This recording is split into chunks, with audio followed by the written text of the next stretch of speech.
سب سے عظیم ہجرت۔ قمری تقویم کے مطابق نیا ہجری سال شروع ہو چکا ہے، جو حقیقت میں ہمارے پیارے نبی صلی اللہ علیہ وآلہ وسلم کی ہجرت کی یادگار ہے۔ وہ ہجرت جو رحمت عالم صلی اللہ علیہ وآلہ وسلم کی 23 سالہ زندگی میں ایک عظیم انقلابی اقدام ہے۔ وہ ہجرت جس کے بعد اسلام کی شان و شوکت قائم ہوئی اور الفت و محبت کی بنیاد پر اسلامی معاشرے کی تشکیل عمل میں آئی۔ وہ ہجرت جو فتح مکہ کی تمہید ثابت ہوئی اور اسلام ایک عالمگیر قوت کی حیثیت سے دنیا کے سامنے آیا۔ لفظ ہجرت سے شاید آپ نامانوس نہ ہوں گے۔ دین و ایمان کو بچانے کے لیے اپنے محبوب وطن کو خیر باد کہہ کر دوسری جگہ منتقل ہو جانے کا نام ہجرت ہے۔ لیکن آج ہم جس ہجرت کی بات کریں گے وہ اس نبی کی ہجرت ہے جس سے افضل انسان اس دھرتی پر پیدا نہیں ہوا، جو تاریخ انسانی کا سب سے بڑا مخلص، ہمدرد اور غم گسار تھا، جس نے انسانوں کو جینے کا سلیقہ سکھایا، جس نے رنگ و نسل کے بھید بھاؤ کو مٹایا، جس نے سارے انسانوں کو ایک دین، ایک اللہ اور ایک نظام حیات پر جمع کیا، اور محض 23 سال کی مختصر مدت میں آپ صلی اللہ علیہ وآلہ وسلم نے جس ماحول میں آنکھیں کھولیں، اس وقت پوری دنیا بالخصوص عرب اخلاقی اور دینی اعتبار سے دیوالیہ ہو چکا تھا۔ اہل وطن کے بیچ ایسی پاکیزہ اور بے داغ زندگی گزاری کہ تاریکیوں میں روشن چراغ بنے رہے، سچائی اور امانت داری ایسی کہ امین اور صادق کے لقب سے پکارے گئے۔ آج عمر کی 40 بہاریں دیکھ چکے ہیں، غار حرا میں جبریل امین آتے ہیں اور آپ کو منصب نبوت پر فائز کر دیا جاتا ہے۔ شروع میں 3 سال تک لوگوں کو رازداری کے ساتھ چھپ چھپا کر دعوت دیتے رہے۔ پھر حکم آیا کہ اے نبی، دنیا حق کا اعلان کر دیجئے۔ اب کیا تھا، دعوت کے لیے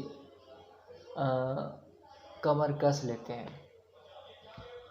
رات و دن آپ کا یہی مشغلہ ہے، پہاڑی پر، منڈیوں میں، میلوں میں، ہر جگہ جاتے ہیں، لوگوں کو ایک اللہ کی طرف بلاتے ہیں۔ لیکن ذرا سوچئے تو صحیح، وہ قوم جو 260 بتوں کے سامنے سر ٹیکتی تھی، انہیں کب پاتا کہ لوگ بت پرستی ترک کر دیں گے؟ چنانچہ دشمن آپ کے پیچھے لگ گئے، آپ کو پاگل اور دیوانہ تک کہا اور آپ کی بات سننے سے لوگوں کو روکنے لگے۔ پھر جو لوگ آپ پر ایمان لائے تھے ان کو ایسی ایسی تکلیفیں دی گئیں جنہیں سن کر کلیجہ پھٹنے کو لگتا ہے۔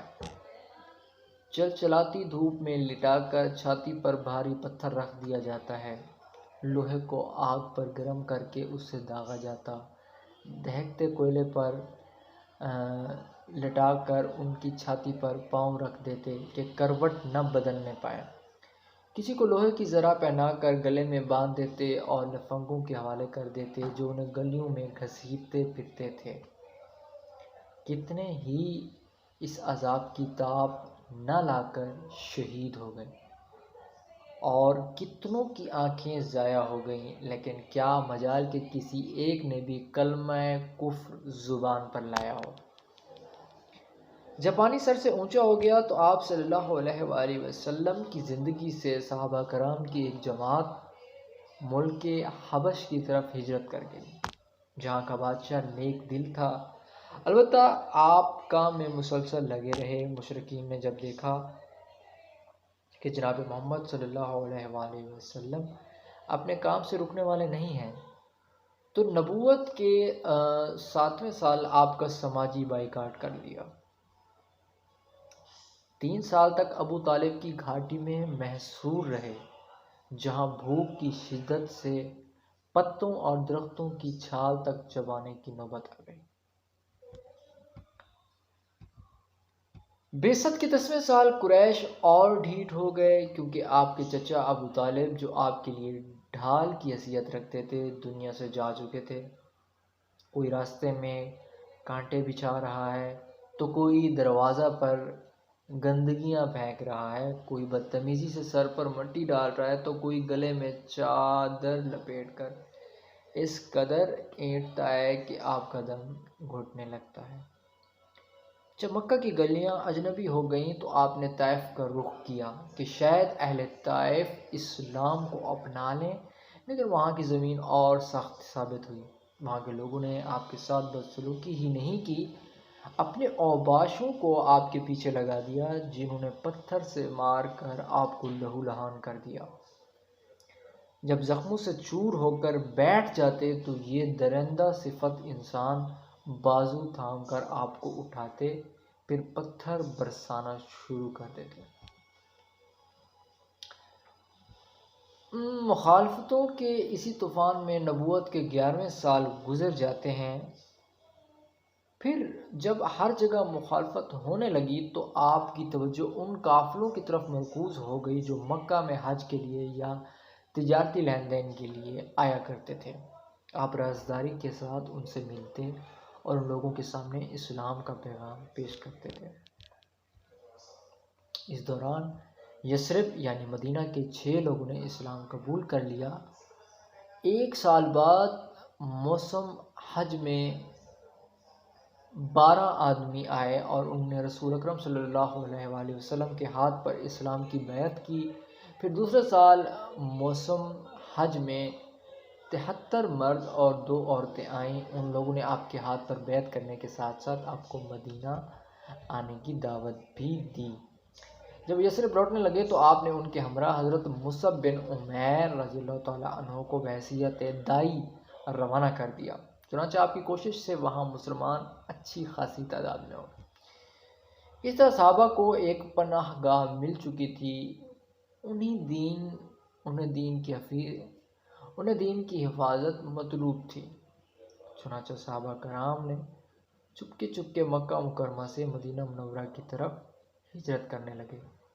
دین کی حفاظت کے لیے انہوں نے اپنا مال و اسباب، گھر بار، بیوی بچوں، تجارت و کاروبار سب کچھ قربان کر دیا، لیکن قریش جو اسلام کے در پہ آزار تھے، انہیں کب پتہ تھا کہ مسلمانوں کو امن و سکون سے مدینہ میں زندگی گزارتے دیکھیں۔ چنانچہ انہوں نے فوراً قریش کی پارلیمنٹ دارالندوہ میں ایک میٹنگ طلب کی، جس میں اس بات پر اتفاق ہوا کہ مکہ کے تمام قبائل سے ایک طاقتور نوجوان کا انتخاب کیا جائے اور رات میں محمد صلی اللہ علیہ وآلہ وسلم کے گھر کا محاصرہ کر لیا جائے، اور جس وقت وہ صبح بیدار ہو کر اپنے گھر سے باہر نکلیں تو سب ایک ساتھ ان پر حملہ کر دیں، تاکہ نہ رہے بانس نہ بجے بانسری۔ اس طرح نعوذ باللہ دین محمدی کا صفایا ہو جائے گا۔ نعوذ باللہ۔